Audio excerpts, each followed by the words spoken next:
Alright, what does this do? Adds 1 charge to Sage's flashlight. No! I mean... Against stagger... Well... Yeah, maybe. Maybe that more than this. There you go.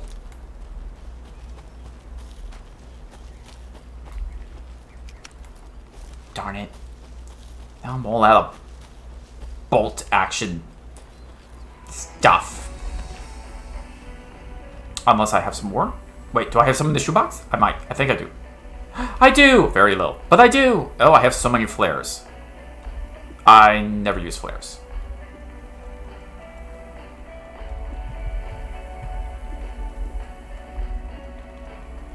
Yeah. And I never use these either. And then we've got... I mean, I don't have a rifle yet, so the rifle ammo is...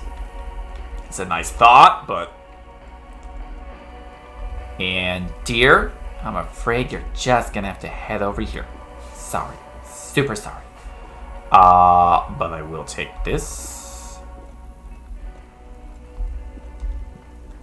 Okay. And then... Yum, yum, yum, yum, yum. I have both Evil Within on Game Pass. Woot woot. Oh, both Evil Withins? Oh, okay, so you mean you have Evil Within 1 and 2 on Game Pass. Well, that's what I was saying. Like, I think you should play the Evil Within first, because the Evil Within, it being out for as long as it has, and since it didn't make the cultural impact splash that I'm sure the developers wanted it to, it's a lot easier to get your hands on the Evil Within, both of them.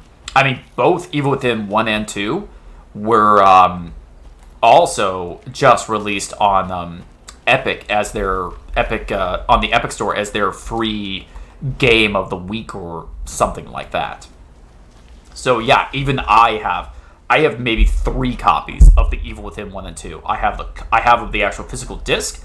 I have them on Steam and or PlayStation Plus, and I have them on Epic Game Store because Capcom has just been basically giving those games away for the last couple of years. I think possibly to garner interest in the franchise, and if we can get people interested in the game, then we can get a part 3. And I'd actually like to see a part 3. I wasn't crazy about the Evil Within 1, but I really liked the Evil Within 2. Torn Odin claimed to be my family. I know Logan and I never lived here, but I don't know enough about my family history to say they're not my relatives. Mom only ever said my grandfather was bad news. The less I knew about him, the better.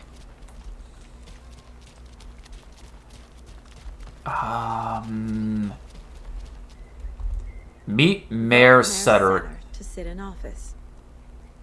Okay, but what if I don't want a mayor that just sits around all day? I mean, I do that enough as it is. We don't need a mayor who sits around as much as I do. Because I know how much I've wasted in my life.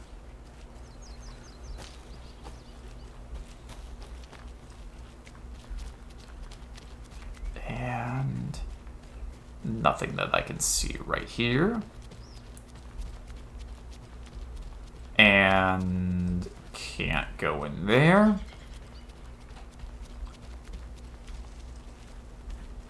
Have you played Control? Yes. Yes, I have. Okay, so I guess the question is, have you played Control, Laos? Because if you have, then you definitely have to play Alan Wake.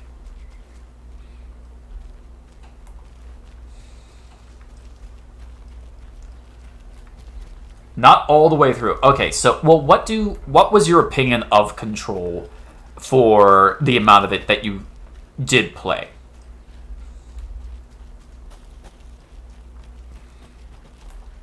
Yeah, another bolt. I need something to cut this. Oh, is this the place I'm gonna finally get the bolt cutters?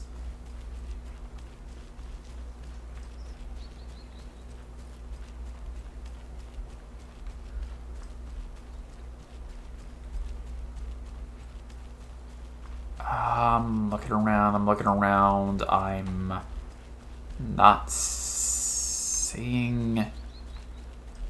anything. Okay.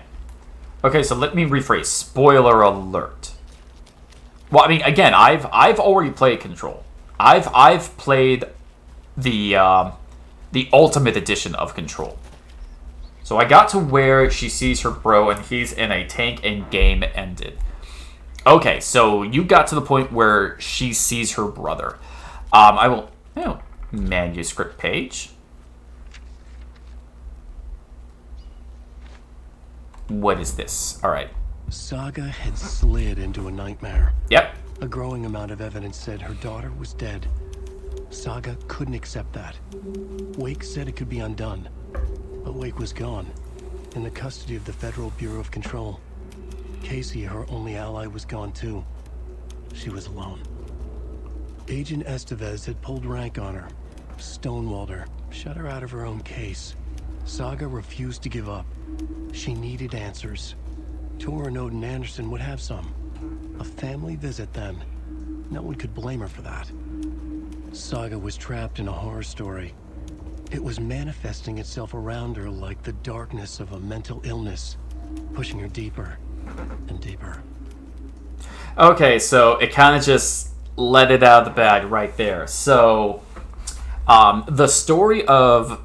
okay, let me put it this way. So, the story of Alan Wake is basically a writer and his wife go to a secluded town and spooky, weird stuff starts happening.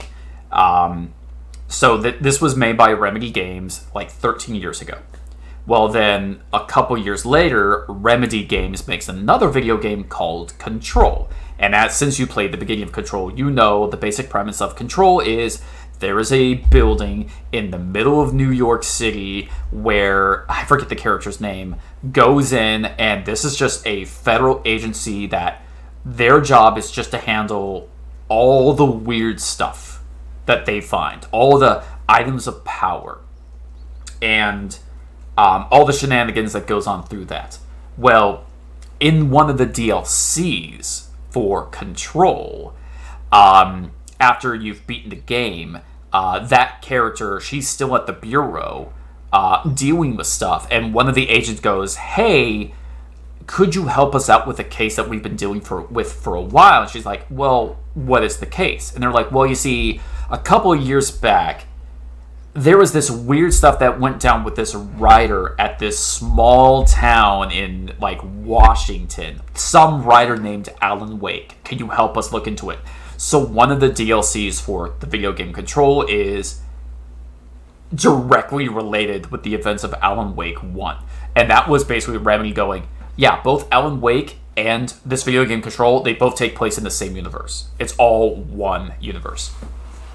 And because they did that, people like me, when they announced Alan Wake 2, were like, so, since you're making Alan Wake 2, are we going to get the Federal Bureau of Control? Are we going to get some Control references in, Alan Wake 2? And the developers of Remedy were just like, guys, yeah, there's going to be Control elements. The Bureau of Control are definitely going to be in Alan Wake 2. I mean, of course Control, the Federal Bureau of Control, would show up if something like that started happening in Alan Wake 2. So, again, the two are directly linked.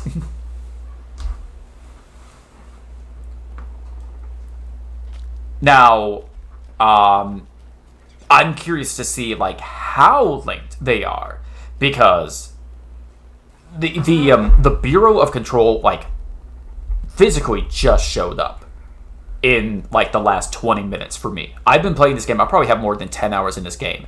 And up until this point, the Bureau of Control has just been referenced.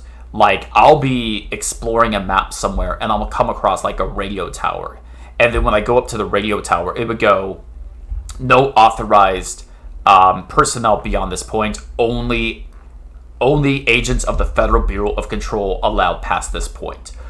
Or there'll be, like, little papers on the table of, like, oh, this is a report by the Federal Bureau of Control. As a matter of fact, actually, let me go to... Here we go. So, like, not these lunch boxes, but... oh, yeah, so, here. these nursery rhyme things, these little dolls or whatever, and the nursery rhyme things that I'm putting down, well, you're just randomly finding these things all around the map in the area of this town, and even you as an FBI agent are like, what are these? Who made these? What in the world is going on? And the more information you find out, it's like, so the FBC is researching how fiction affects reality. Sounds familiar. Blah blah blah. This is all the control. This is all the Federal Bureau of Control. This is the same people from the video game Control. They are, after the events of the first Alan Wake, they set up an office in this town because they were like, weird stuff is going on around this town. Some really weird stuff, and we have to start investigating this too swift. And as you're playing this game, you're just finding all this information of what the Federal Bureau of Control was trying to figure out. Like, what's going on in this town for the last 13 years. Items of power, is that what they were called? Basically, it was whatever the term was for the haunted objects in Control. Because that was basically the crux of Control, which is like, this pen was used by a mass murderer, and now this pen has like weird properties to it, and if you hold the pen for too long, it all of a sudden an ocean of ink will come out and drown the person who used the pen last. I mean, that's the type of thing that the Federal Bureau were like, all right, we're going to put that in a Ziploc bag, and we're going to put it in a safe somewhere, and we're going to keep it safe, and we're going to keep it out of hand. Basically, the Federal Bureau of Control is the SCP organization. I mean, it's in so many ways that's what Remedy made. They made a video game of the SCP, but one that they could legally own and manipulate. Not something kind of like Slender Man, who is kind of not, but yes, in the public domain. Was the first item of power to be the president. Yeah. And the thing I really liked about Control was it was a government agency, and you were trying to figure out what the Bureau was, but you could kind of tell after talking to a bunch of people, they were like, even the people that worked for the Federal Bureau of Control were like, even we don't know exactly what this organization is, or who the chairmen are, or who the board is. We think it might be this extra-dimensional being from beyond time and space who may or may not even be benevolent or is looking out for our best interest. We don't know. We're just going along and we're trying to make sure the world doesn't fall in or collapse in on itself and all reality shifts to a complete, like, hell dimension. And I'm like, that's some H.P. Lovecraft. Multiple levels and realms of shifts and planes of reality kind of garbage that I'm all into. So many offices with random reports and random emergency procedures. Yeah, exactly. Or, yeah, because you didn't get to this part in Control, but eventually in Control you get to, I guess I'll call it the vault. I forget exactly what it's called. But the vault is almost like prison cells for all the different items, or at least a bunch of different items that the Bureau has under its control. And each room has completely different setup and a completely set of rules for maintaining it. Like, one of the random stories, and this has nothing to do with like the main plot of the game, it's just one of the little extra features they have, which is there is a room that must always have a guard on site, and that guard is their only job is to stare at the item. They can blink and they can like shut their eyes for a second or two, but you have to be looking at this item. And when their shift ends after like 10 hours, another guard comes in and they stare at the item for another 10 hours. And because the whole concept of the item of power is like, if somebody stops looking at this item, it's gonna go crazy and it's gonna make a huge problem. I don't remember what the item does, but it's one of those, like I said, SCP Foundation, like just somebody always has to be staring at the problem. Or staring at this item. And you find these audio diaries of the security guard who is like, guys, I'm calling you because I've been here for like 12, 13 hours. I've already soiled myself. When is my relief coming? And then it's like, hey, I've been here for 15 hours. Hey, I've been here for 18 hours. What's going on? And of course, it's because of like all the events that were happening at the beginning of Control, where you walked into, where like, hey, something terrible has happened. The whole place is going down the toilet. This security guard in the vault has no idea about what is going on. All he knows is like, I'm still staring at this item, but I am about to fall asleep. And if I fall asleep, who knows what this thing is going to do. It's great. It's great. I love that kind of stuff. In case of Dimensional Rift, pull light switch 3 times. Yeah, exactly. And this game, Alan Wake, has elements to that as well, where just a common item, just this nonchalant, just insignificant little whatever thing will be an item of power, where it's like, I mean, again, like I'm going up against these shadow monsters. How do you, and they're invincible to any type of physical harm. How do you make them susceptible to harm? Well, you have to shine a big flashlight into their faces or onto them, and it breaks the shadow barrier or whatever then you can kill them. Now that's a lot less complicated than some of the really kooky, wacky stuff that you get in the Control Bureau, but it's the same concept of, this thing is very dangerous unless you do this, and then you can take care of it once you do that. Anyway.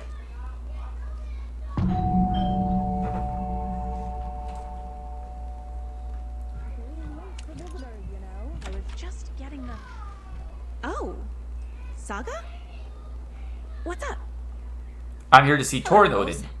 Thought I'd swing by, see the family. Not a bad time, is it? Oh, no. I was just, tidying I'm so glad you're visiting again, Saga. But Odin and Tor can't see anyone today. Tor actually called me over. I was just on the phone with Tor. He invited me over. Sorry. They had a little too much fun on our trip to Watery and need to rest. I need an excuse to get in and talk to them. Punch her in the throat. That's too bad. Okay if I say hi to the other residents before I go? Sure. They always love visitors. Come on in. Not smart to be outside when the sun goes down. I love the architecture. I always dreamed of living in a haunted Victorian manor. You say that like it's your first time here. Okay, are you done? Okay, cool. Here's some of our residents, or as I like to call them, our little Vikings. Look who swung by, everyone. Norman, clothes. I don't think Norman Hey, cares. visitor, where are your clothes? I'm headed back to the sauna with Artie. Just another day in Valhalla. I should really get back to work, Saga. But feel free to spend some time with Mandy May and Norman here. It's good for them to have company. Okay. Tor and Odin are here somewhere. Need to find them. Alright, so, wait, can't wait to see what they do with the series and connections.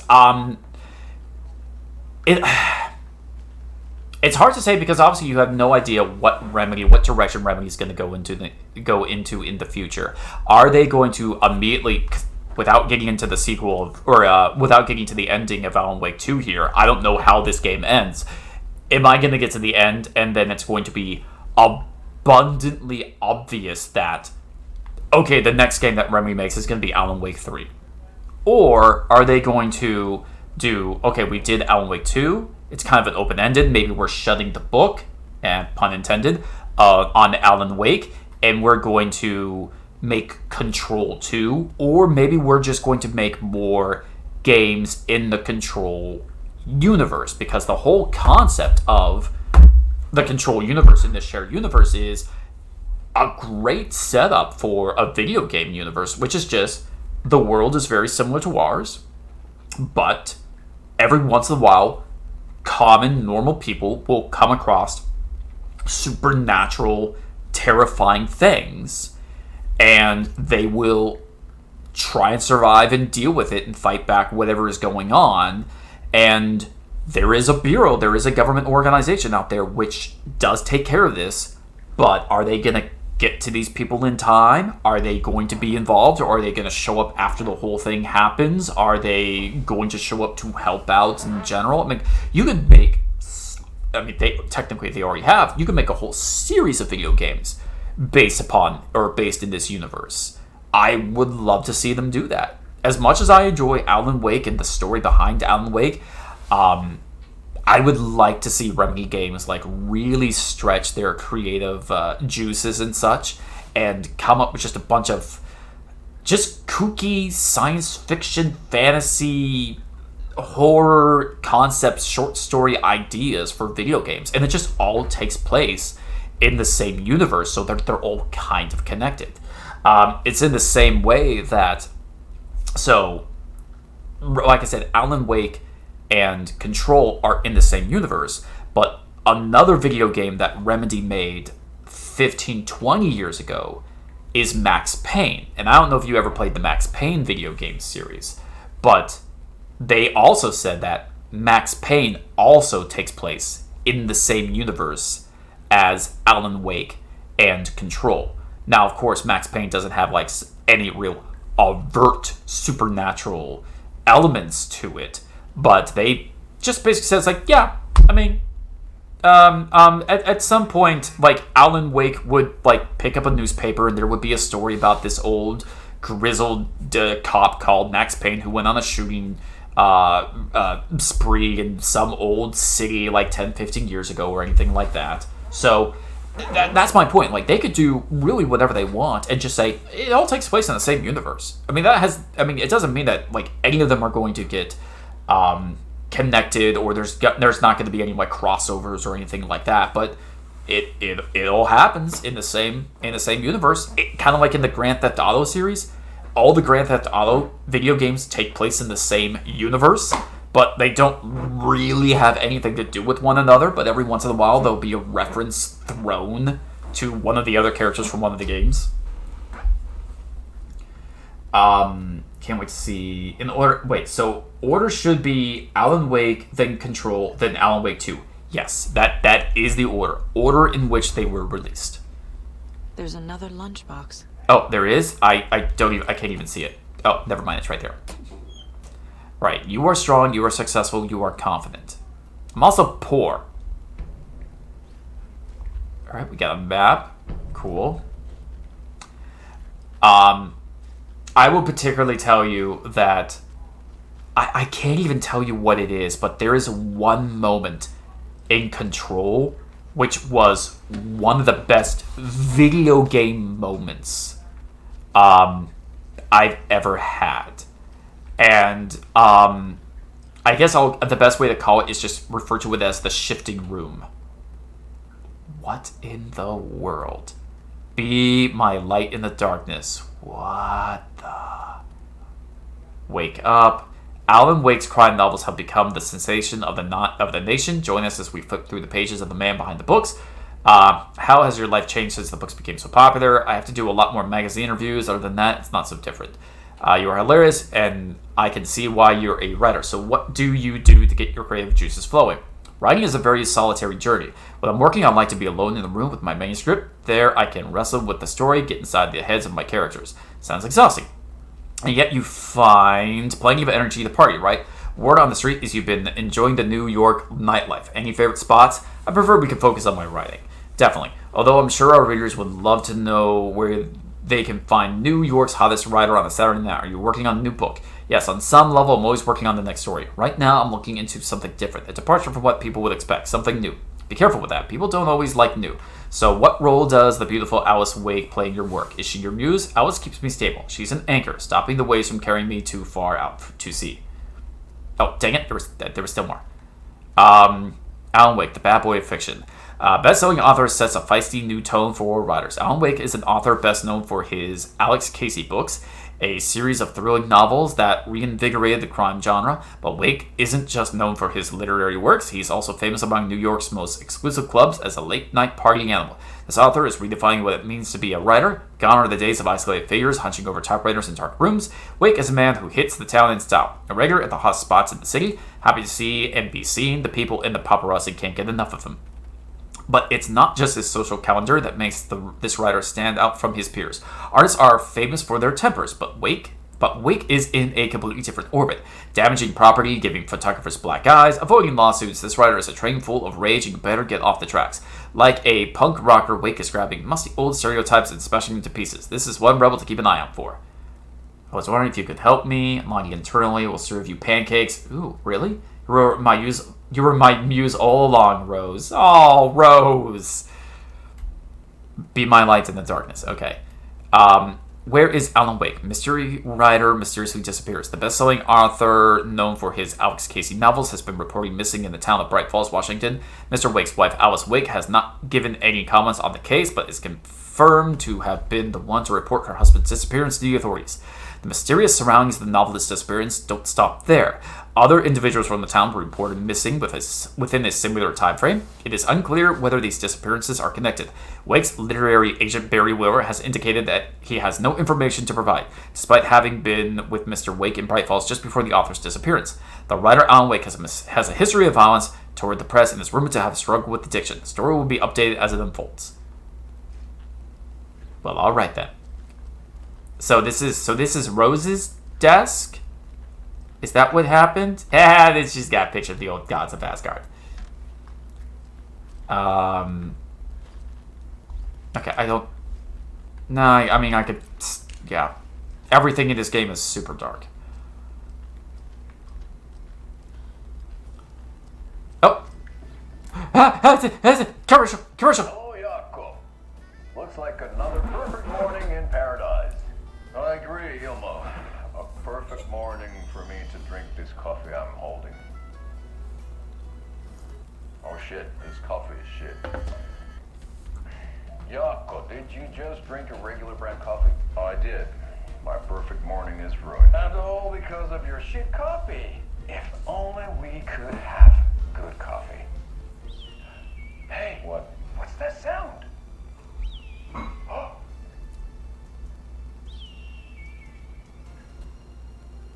I would trust that, but that's a big bird. Bright Falls blended organic coffee from Old Deer Diner. Oh, wow. I've heard that the health benefits of this coffee include increased energy, improved eyesight, better lovemaking, and deeper connection to animals. With a thermos full of hot coffee close at hand, you are always prepared for what comes next. How does it taste, Jakob?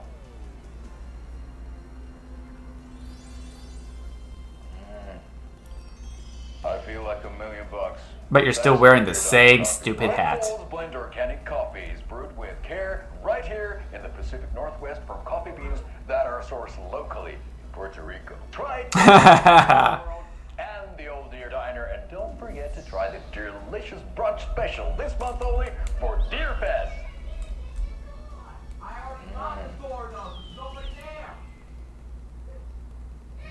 That's great stuff. My nephew is having a great day out there. I love those guys. Alright, what do we got? We got bullets and batteries, smoked bacon and booze, salt and vinegar. Oh, that all sounds good, admittedly. And then... Old gods of Asgard. So Odin and Thor had a band and everything. Yeah, they were awesome.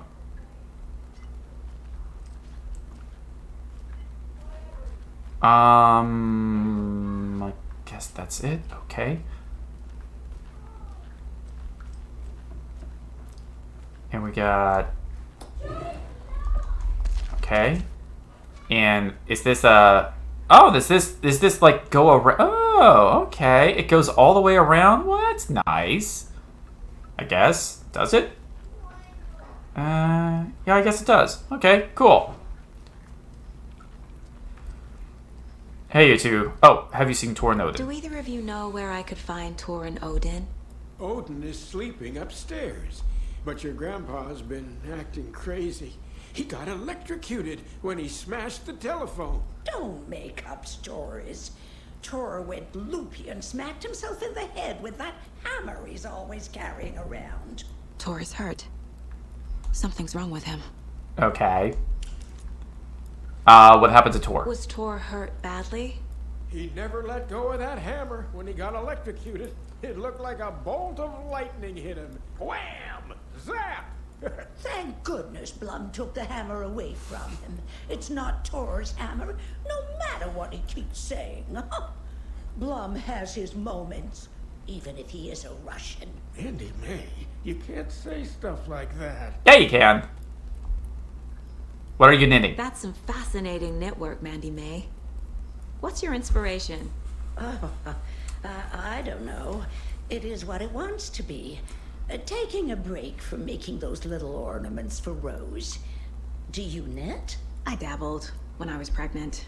Socks, mittens, the usual stuff. Oh, how about knitting me some underwear? One more crude remark from you, Norman, and I'll put this needle in your ear. Not the worst orifice she can shove it. Handy May has the knit design. Okay. And wait, do you have dialogue? Or do you?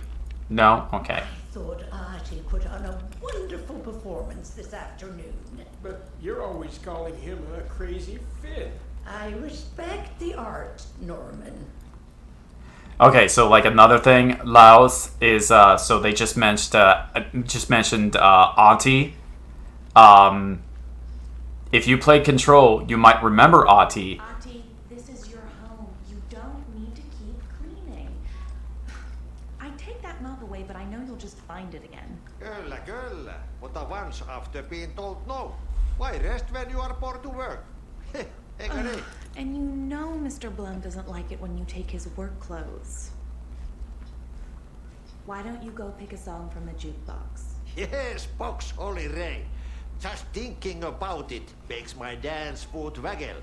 Kyllä näin on. So, do you remember this character? The janitor from Control? Who is more than meets the eye? I don't know if he's more than meets the eye in this game as well, but I do think it's the same character. Oh, have you seen the way Tor's been slobbering over Cynthia? He's like a horny teenager. What's wrong with a little romance at our age? Your hips can't handle it!